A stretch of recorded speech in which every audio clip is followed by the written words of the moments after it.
Hola, soy el doctor Efren González y en este video vamos a repasar el tema de diabetes insípida. Iniciando por la definición, la diabetes insípida es una afección que se caracteriza por la deficiencia o resistencia de la hormona antidiurética, por lo que los riñones no pueden concentrar eficazmente la orina, lo que produce poliuria hipotónica.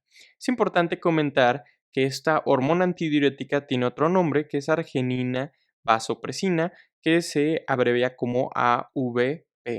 Sobre la epidemiología, tiene una prevalencia de por ahí de 1 en 25,000 personas hasta de 1 en 35,000 personas. O sea, ese es el rango de prevalencia.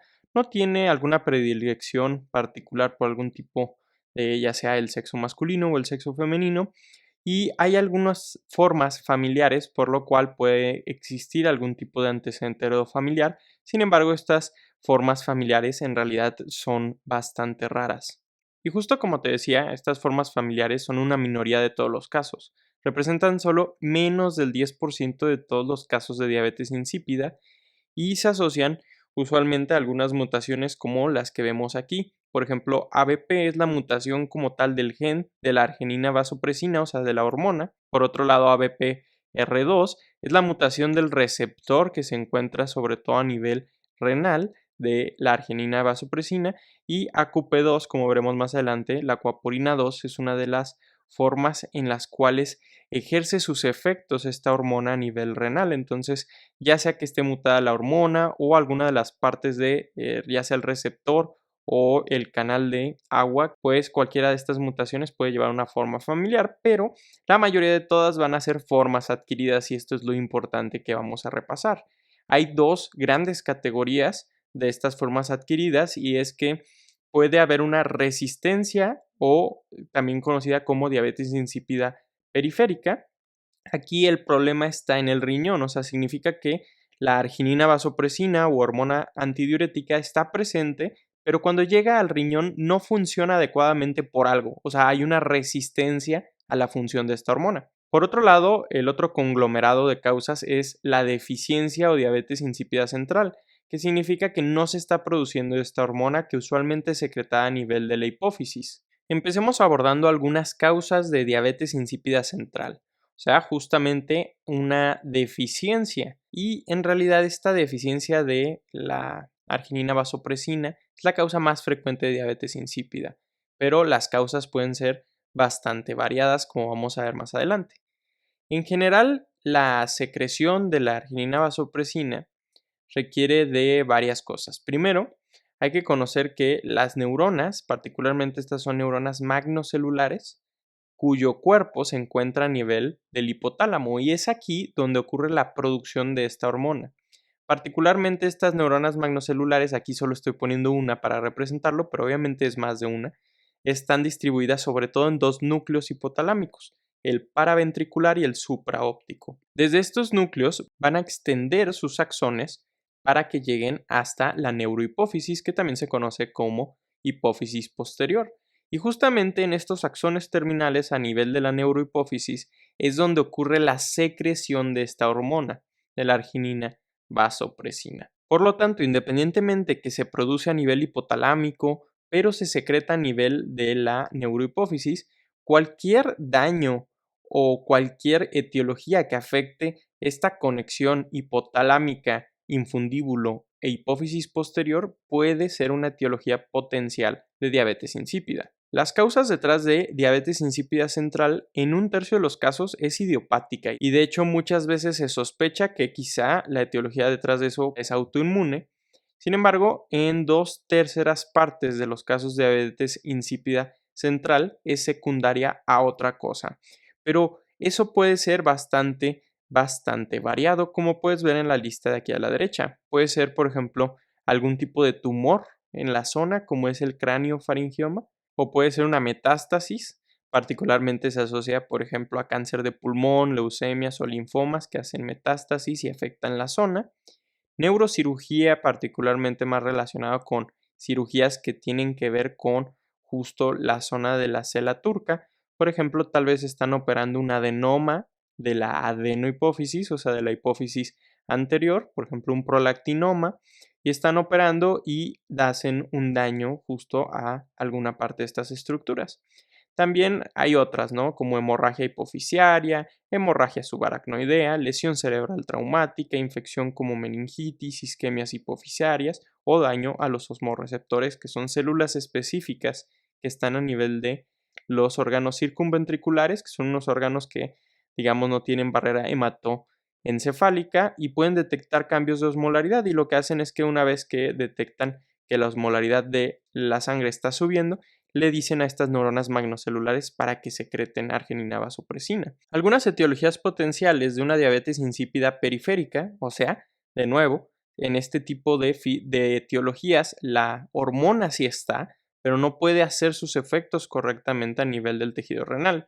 Sobre todo está muy asociado a medicamentos, y el más conocido por causar diabetes insípida periférica es el litio, que es un fármaco utilizado sobre todo en trastornos psiquiátricos. Otro es la demeclociclina, pero no se utiliza mucho, de hecho se utiliza más como un tratamiento para un síndrome de secreción inadecuada de ADH, o sea, cuando la ADH está funcionando de más. Pero bueno, particularmente aquí hay que recordar el litio como causa de diabetes insípida. Asimismo, el embarazo puede ser una causa, pueden estar relacionadas a enfermedades renales, por ejemplo, la enfermedad renal poliquística, autosómica dominante, amiloidosis renal, puede ser sarcoidosis, puede ser anemia por células falciformes o incluso uropatías obstructivas. Asimismo, hay algunas causas de electrolitos relacionados, por ejemplo, si hay hipocalemias o hipercalemias.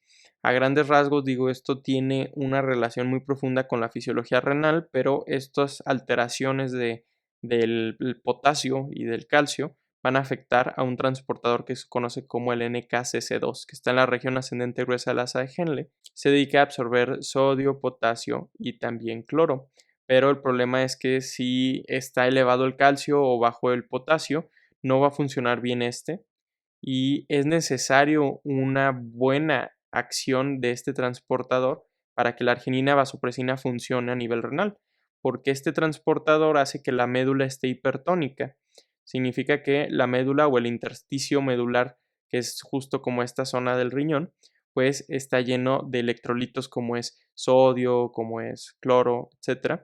Entonces, en el momento que la arginina vasopresina hace sus efectos, como vamos a ver más adelante, permite una absorción correcta del agua. Entonces, lo que quiero decir es que está relacionado justo con este transportador, y particularmente la baja de potasio o altas cantidades de calcio en sangre, pues van a afectar esto, que secundariamente haría una diabetes insípida periférica. Pero esas no son todas las etiologías. De hecho, aquí puedes ver una tabla de justo el paper que se utilizó para hacer la revisión, en donde hay muchas más, ¿no? Si te interesa, puedes pausar el video y leerlas con detenimiento. Acerca de la fisiopatología, ya hablábamos un poco de que la arginina vasopresina es producida a nivel del hipotálamo, secretada en la neurohipófisis, pero va a viajar, y uno de los efectos importantes que tiene es a nivel renal, porque no es el único. Por ejemplo, también hace algo de vasopresión o vasoconstricción, por eso se llama vasopresina, a nivel de las resistencias totales periféricas arteriales. Pero el día de hoy, hablando de la diabetes insípida, el problema va a nacer a partir de la ausencia del efecto de la arginina vasopresina a nivel de la porción distal de la nefrona. Imaginemos que hacemos un zoom bastante grande a la porción distal de la nefrona, sobre todo a los túbulos colectores, y veríamos algo así. Este sería justo el túbulo, o sea, digamos, el lumen del túbulo de la nefrona, y estas serían una población de células tubulares. Tendríamos el intersticio alrededor de ellas y asimismo, pues obviamente algunos vasos sanguíneos. Podemos observar que este es el filtrado que queda de las porciones más proximales de la nefrona, y este filtrado es el que se va a convertir después en la orina. Podemos ver que hay electrolitos y demás, pero obviamente va a haber agua. Una porción muy importante de la orina es agua. Y es justamente sobre el agua donde la arginina vasopresina tiene sus efectos. Porque imaginemos que podemos observar aquí que hay unos canales, particularmente que se conocen como acuaporinas 2. Y estos canales son canales por los cuales el agua puede viajar y ser reabsorbida. En este intersticio debe haber una alta osmolaridad, o sea, que esté hipertónica, y para eso necesitas un buen accionar de ese transportador que te comentaba, el NKCC2, que está en la región ascendente gruesa de la Henle, y si hay hipocalemia o hipercalcemia, pues no va a funcionar, por lo tanto, este mecanismo se ve inhibido. Pero particularmente quiero que observes cómo hay unas vesículas subapicales que tienen justo estas acuaporinas. Y asimismo podemos ver el receptor tipo 2 de arginina vasopresina. Y de hecho este receptor tipo 2 de arginina vasopresina y la acuaporina 2 eran causas hereditarias de diabetes insípida. ¿Por qué? Porque si se mutan, pues vamos a ver que esta arginina vasopresina no puede hacer sus efectos. Entonces, vamos a repasar un poco qué es lo que hace la arginina vasopresina fisiológicamente. Lo que sucede es que la arginina vasopresina, una vez que se une a su receptor tipo 2, lo que va a producir es que todas estas acuaporinas tipo 2, en vez de estar en estas vesículas, lleguen a la superficie apical de estas células. Y eso facilita que justamente el agua, o sea, el H2O, sea reabsorbido hacia primero el intersticio y después hacia circulación sistémica, o sea, hacia la sangre. Por lo tanto, puntualmente la arginina vasopresina va a aumentar la osmolaridad urinaria. ¿Por qué? Porque va a quitar agua. Entonces se va a concentrar más los solutos que hay en la orina. Esa es la función de la arginina vasopresina, pero la arginina vasopresina tiene esta importante tarea en el cuerpo, que es disminuir la osmolaridad sanguínea. Y de hecho ese es el estímulo más importante para la secreción de arginina vasopresina, que básicamente nuestro suero, o sea, nuestro plasma, tiene una osmolaridad entre 2,75 y 2,95 miliosmoles. Y cuando se empieza a elevar y se empieza a acercar cada vez más a ese 2,95 o está por encima de eso, está demasiado concentrados los solutos en nuestra sangre. Y eso es dañino, por ejemplo, para muchos sistemas, particularmente el sistema nervioso central.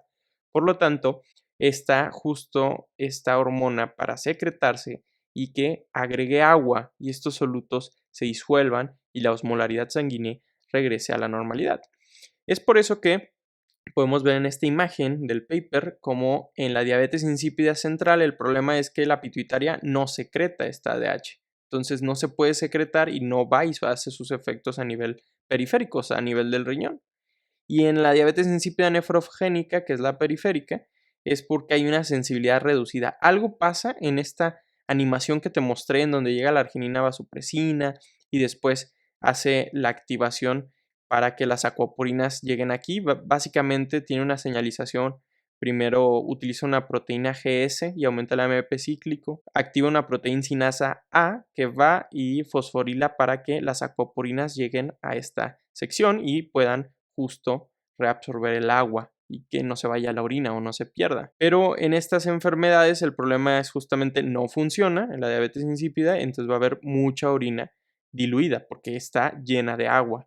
El riñón perdió esa capacidad de extraer el agua y que no se vaya a la orina. Por eso se llama antidiurética, o sea, impide una diuresis excesiva. Entonces, justo como te comentaba, la fisiopatología de esta diabetes insípida es que ya sea central o periférica, no tienes este efecto de la arginina vasopresina. Por lo tanto, va a haber alta pérdida de agua libre a través de la orina y ese es el por qué la orina sale tan diluida. O sea, los solutos que naturalmente están aquí, como el sodio, el potasio, el cloro, urea, etcétera, pues van a estar muy diluidas porque la mayoría es pura agua. Y asimismo, la pérdida de agua libre en el espacio extracelular te lleva a una hiperosmolaridad, hipernatremia e hipovolemia. Esto en contexto de que la persona no tome agua para recuperar las pérdidas, porque, por ejemplo, si orina 2 litros y de eso, pues, no sé, la mayoría es agua, si va y se hidrata con otros 2 litros de agua, pues se va a arreglar o se va a tapar, digamos, este problema. Sin embargo, por ejemplo, en personas ancianas o que tienen restricción a la movilidad, alteraciones neurológicas, tal vez no tomen tanta agua como necesitan. Entonces, particularmente es ahí donde está el problema y puede ocurrir esto, ¿no? Haber una hipernatremia, una hiperosmolaridad sérica e hipovolemia con deshidratación franca del paciente. Hay una causa particular que era la de la neurocirugía, en donde tiene una historia natural que se conoce como una respuesta trifásica bastante particular y bien descrita, que es una vez que se hace un daño, la fisiopatología es que hay una diabetes insípida inicial, central obviamente, por el choque axónico y justo esta deficiencia de arginina vasopresina, pues es lo que te da esta diabetes insípida. Y esto sucede porque hagan de cuenta que aquí, pues obviamente estaban estas neuronas que lanzaban acá sus axones, entonces ya sea que hiciste el daño por aquí, ya no puede secretarla de manera normal. Por lo tanto, va a haber un déficit y una diabetes insípida inicial. Pero conforme esta sección del axón y esta sección como tal dañada de la neurona se va muriendo, va secretando muchísima arginina vasopresina que tiene adentro, o sea, que no la estaba secretando y por eso había la diabetes insípida, pero en el momento que se empieza a morir, se empieza a abrir pues esa membrana de fosfolípidos, la membrana celular, y se sale de manera descontrolada la arginina vasopresina. Y ahí entonces va a tener algo que es contrario, es un síndrome por secreción inadecuada de arginina vasopresina o de hormona antidiurética. O sea, va a haber un exceso de la hormona antidiurética. Y después, ahora sí, de que se libera como esta arginina vasopresina que está dentro de esta neurona, después regresa, puede recurrir la diabetes insípida. Puedes ver justo todos estos mecanismos patogénicos que están asociados con un daño como tal a esta sección.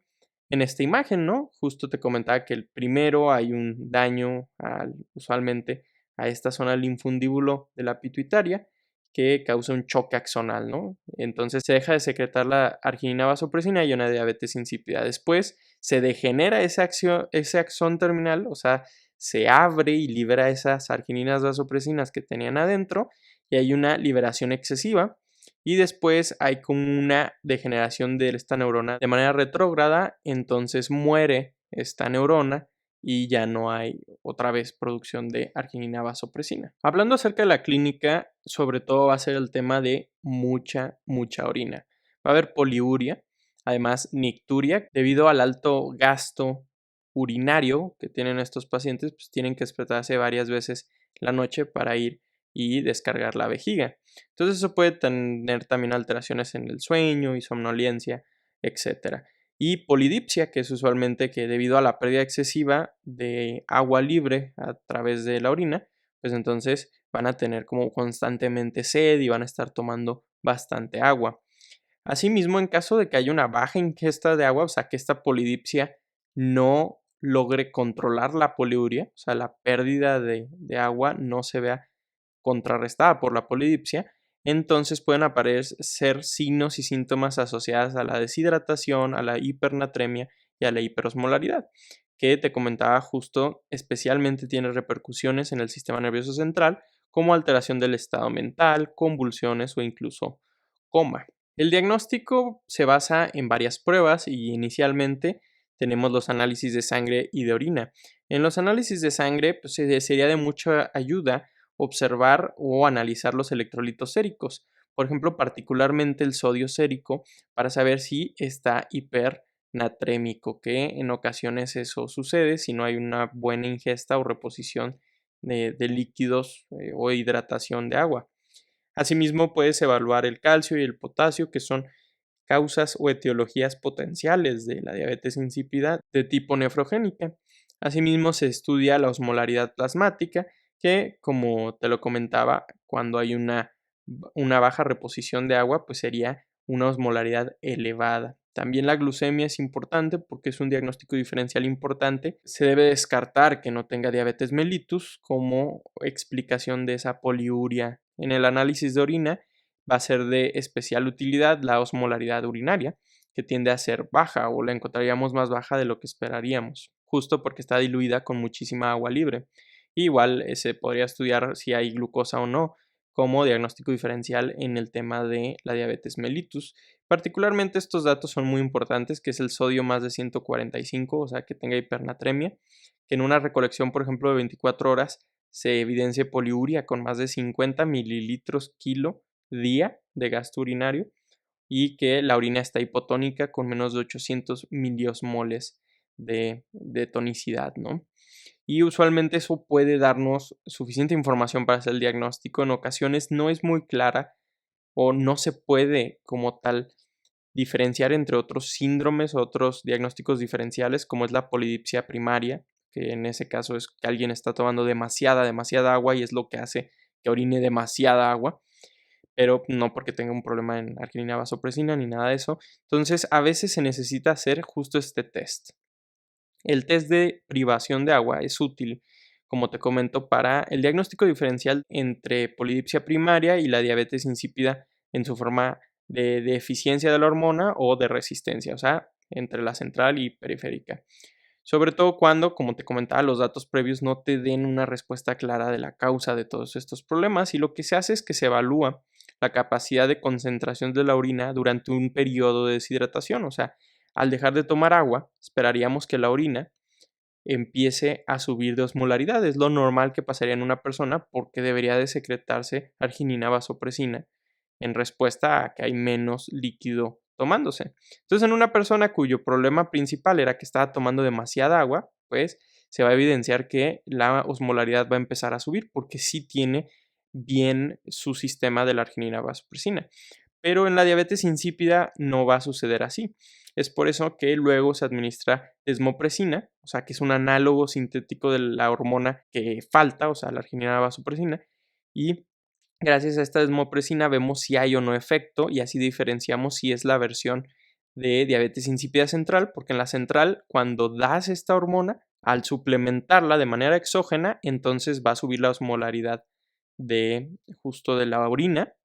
Sin embargo, en la periférica eso no lo va a arreglar, porque sigue sin funcionar, no importa si es sintética o es la liberada por la neurohipófisis. Pues de todas maneras, si el riñón tiene un problema, por ejemplo, si está consumiendo litio y simplemente no va a responder a la arginina vasopresina, pues eso no va a hacer la diferencia. Entonces, de todas maneras, va a seguir bastante hipotónica esta orina.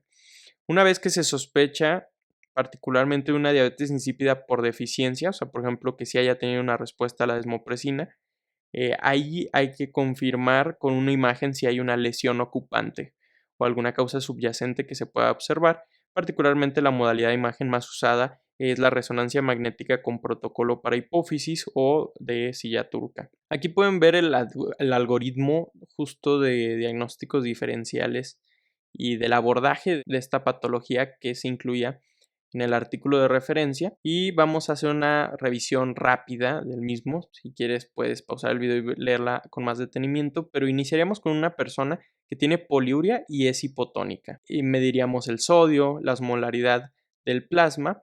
Si por ejemplo observamos que está hipernatrémico, no hay muchas cosas más que investigar. O sea, la realidad es que esta es una diabetes insípida. Ya solo falta diferenciar si es central o nefrogénica. Sin embargo, hay ocasiones en donde pues, el paciente sí está tomando el agua que pierde y tiene el nivel del sodio normal. Entonces ahí es cuando el test de deprivación nos ayuda, porque en el caso de que hubiéramos encontrado el sodio al revés, o sea, hiponatrémico, sospechamos de esa etiología de polidipsia primaria. Significa que estaba tomando demasiada agua, y eso es lo que causó el problema en un inicio. Y podemos observar aquí en este test de deprivación de agua como, dependiendo de los cambios que haya en la osmolaridad urinaria, tenemos idea de cuál es la causa. O sea, por ejemplo, si al dejar de tomar agua la persona empieza a concentrar adecuadamente la orina, o sea, empieza a subir la osmolaridad, significa que era una polidipsia primaria, porque cuando dejó de tomar agua, la arginina vasopresina empezó a hacer sus efectos. Entonces no era un problema de diabetes insípida. Sin embargo, por ejemplo, si la osmolaridad sigue muy baja a pesar de dejar de tomar agua, que eso es muy raro, que el cuerpo trataría de evitar pérdidas urinarias, entonces es probable que sea una diabetes insípida, y ahí se hace el test con desmopresina. Si aumenta más del 50% la osmolaridad, es que era central. Si no responde o tiene un incremento menor a 50%, es que era nefrogénica. Por otro lado, hay todo un estudio que se llama que se mide la copeptina. Los niveles de copeptina en plasma circulante reflejan los niveles de arginina vasopresina. No se mide la arginina vasopresina de forma rutinaria porque los resultados no son fiables. Es inestable la arginina vasopresina y tiene una vida media muy corta. Entonces, digamos que es una manera indirecta de medir si hay o no arginina vasopresina. O sea, por ejemplo, en estos pacientes, si la copeptina se pide y está baja, significa que ahí no hay arginina vasopresina circulante. Y eso puede ser por estas dos causas, pero bueno, hablando particularmente del video de hoy, en diabetes insípida, pues sería una causa central, ¿no? O sea, no hay hormona. Sin embargo, si estuviera alta, o sea, más de 21.4, hablaría de que sí hay hormona, pero no está funcionando, o sea, o no hace su efecto a nivel del riñón. Entonces sería nefrogénica o diabetes insípida periférica, que es lo mismo, ¿no? El tratamiento inicialmente es, si hay hipernatremia, hay que tratar eso, involucra hacer una corrección del déficit de agua libre, fomentar la ingesta adecuada de líquidos y se recomienda una dieta baja en sodio y proteínas. Asimismo, obviamente el tratamiento es bastante diverso dependiendo de la causa que tenga. O sea, por ejemplo, si es una diabetes insípida periférica por litio y se puede quitar ese medicamento, pues hay que quitarlo. Pero en ocasiones no se puede quitar y se puede dar otros tratamientos, por ejemplo, como es la amilorida, que es un antagonista de los canales de sodio, ¿no? En ese caso en particular del litio. O si los problemas están en el potasio o en el calcio, pues arreglar esos desórdenes electrolíticos. O si hay una enfermedad renal, pues tratar particularmente la enfermedad que tenga. Asimismo, en una diabetes insípida central, que es que no se está produciendo esta hormona, aquí lo útil es darle hormona sintética, o sea, desmopresina, usualmente por vía intranasal sería la opción a considerar. Cerrando el video, la epidemiología no hay preferencia por algún tipo de sexo, hay algunas formas familiares. La mayoría de las etiologías son adquiridas en más del 90% y se dividen en diabetes insípida periférica cuando no puede hacer su efecto a nivel renal o diabetes insípida central cuando no hay producción de esta hormona. La clínica sobre todo es poliuria, nicturia y polidipsia. Sin embargo, puede presentar sobre todo alteraciones al sistema nervioso central cuando se encuentran estas complicaciones, particularmente la hipernatremia e hiperosmolaridad. El diagnóstico, inicialmente, lo más importante es ver cómo está el sodio sérico y la osmolaridad plasmática en conjunto a la osmolaridad en orina. De no quedar muy clara la etiología, porque a veces eso basta para dar el diagnóstico, se puede hacer un test de deprivación o incluso esa copeptina de la que hablábamos antes. Asimismo, si es central, deberíamos de hacer una imagen para ver qué es lo que está pasando ahí. El tratamiento depende mucho de la causa, como hablábamos, pero hay que fomentar una hidratación adecuada. Eso es todo. Aquí te dejo algunos links si son de tu interés. Asimismo, esta fue la literatura utilizada. Agradezco mucho al doctor Andrés Joaquín Bolaños Chang por su valioso apoyo en este video. Nos vemos en un siguiente video. Espero que haya sido bastante claro este para ti.